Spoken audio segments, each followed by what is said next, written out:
Did you know that DC Comics made Alan Scott, the original Green Lantern, gay? You did? Are you sure? Are you positive? Are you HIV positive?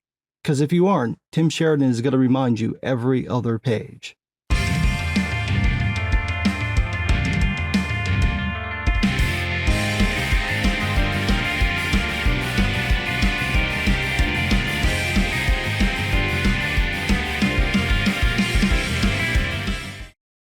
So, as expected, Tim Sheridan's Green Lantern book is all about Alan Scott being gay. There is a subplot about the Crimson Flame, who is a new fake Golden Age character Jeff Johns created. There's also a subplot about J. Edgar Hoover creating the Justice Society of America.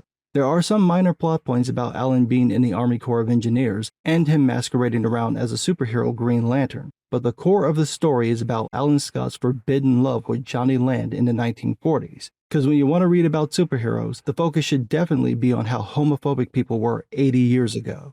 Last week, Tim Sheridan put out a video begging people to buy his book. No, let me correct that. Tim Sheridan put out a video begging this supposedly massive audience who are just tripping over themselves to read books about gay characters, who incidentally haven't bought any of the 36 titles put out with gay leads in the last decade, to finally spend their money so they can own Comicsgate. If they wouldn't buy any of the books with well-known characters you made gay, what makes you think they'd buy one about a dude no one has cared about since 1953? You have to have a hook to get people to buy comics, and that hook can't just be, look at what box I checked. But that is exactly what Tim Sheridan did, which is what I expected. Instead of writing a genre-based story, Sheridan took a slice-of-life story and then dropped it in the middle of a genre that ultimately has nothing to do with the story he actually wants to tell. The gist of the story is that Alan and Johnny are in love at a time when being gay is a crime, and they have to work through that while being in the army. That's it. There's nothing about the plot that requires it to be set in the genre of superhero fiction. Everything that happens in the book, from them looking for something supposedly buried in the sea to Hoover blackmailing Alan, all of this could be done outside of the genre. In short, the story has nothing to do with Alan Scott being Green Lantern. It's really about how jacked up it is for Alan that he can't be with the person he loves. The entirety of his character is built around this. We don't even get to see how he became the Green Lantern, which is a thing you normally do in a superhero story, especially with a character most people know nothing about. We don't know his powers, his weaknesses, or even how he winds up in his current situation. There's a single caption pointing to a DC Pride Month comic to explain a bit about the Crimson Flame, but that's it. So, right from the first page, Tim Sheridan has done exactly what most people expected. He defined Alan Scott by his sexuality, not his character, and this is what happens most of the time when people change the sexuality of a character.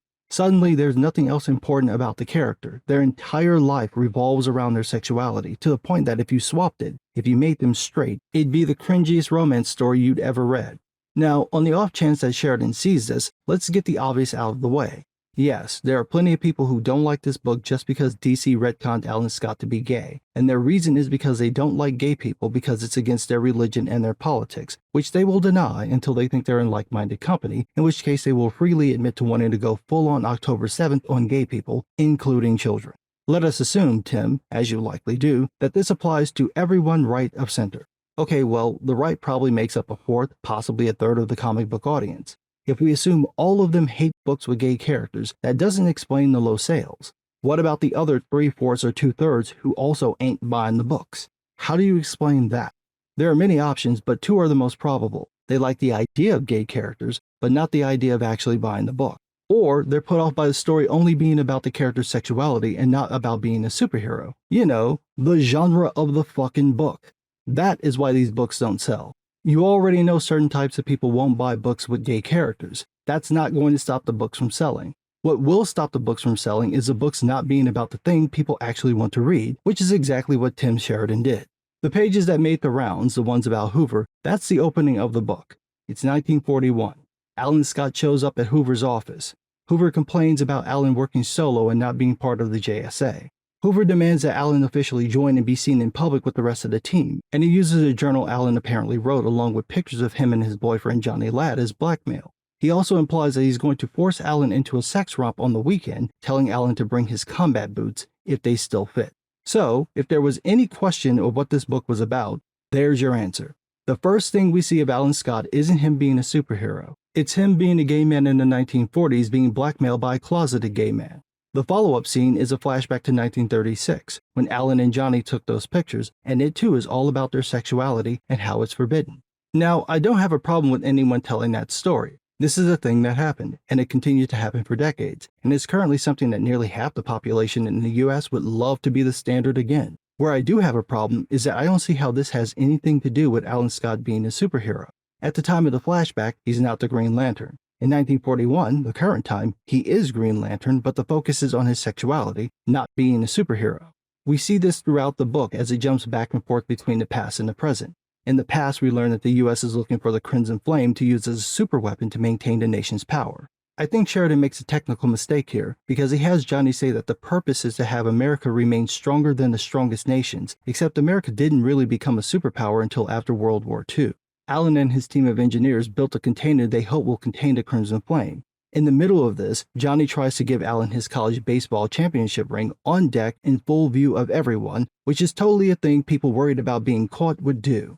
When it goes back to 1941, we find out that Alan is explaining his story to Derby, who's an old Golden Age staple character. And again, instead of explaining anything about the Crimson Flame or Alan being Green Lantern, the scene revolves around Alan's sexuality and fear of getting caught, with Derby, in a completely uncharacteristic of a 1940s way, being cool with Alan's sexuality as long as he doesn't go into details. As this goes down, we get our first bit of Alan being a superhero nearly halfway through the book. Some cops go by, Alan has Derby turn on the radio, and they hear about some robbery and Green Lantern already being on the scene, which he clearly isn't. As he flies out to the robbery, it flashes back to just before the crew finds the Crimson Flame, where Johnny proposes to Alan, again in plain view of everyone. However, the Crimson Flame turns out not to be exactly what they thought. It is sentient as they expected, but it doesn't like being contained and tries to sink the ship. Back in the present, Green Lantern arrives at the robbery and learns that the other Green Lantern went off with the robber.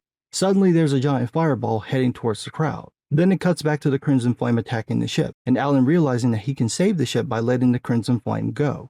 It keeps cutting back and forth from the past to the present. The gist is that Alan stops the giant fireball and notices a man in nothing but shorts and combat boots on the roof. In the past, the Crimson Flame returns and steals away Johnny, presumably killing him, except it turns out that he's the man on the roof, who has second-degree burns but also apparently drowned. The book ends with this preview page titled Conversion. Subtle. Overall, the book isn't terrible. The writing is okay, the art is good, it just has nothing to do with Alan Scott being the Green Lantern.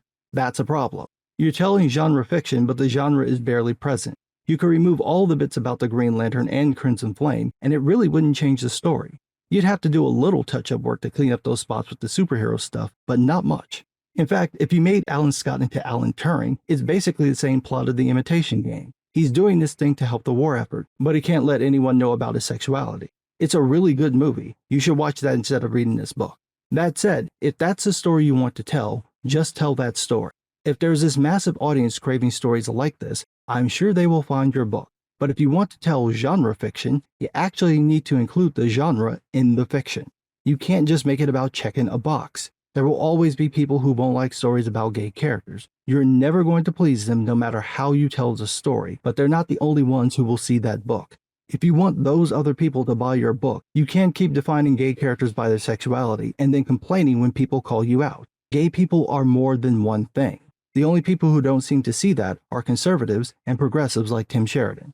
But what do I know? I'm just some guy.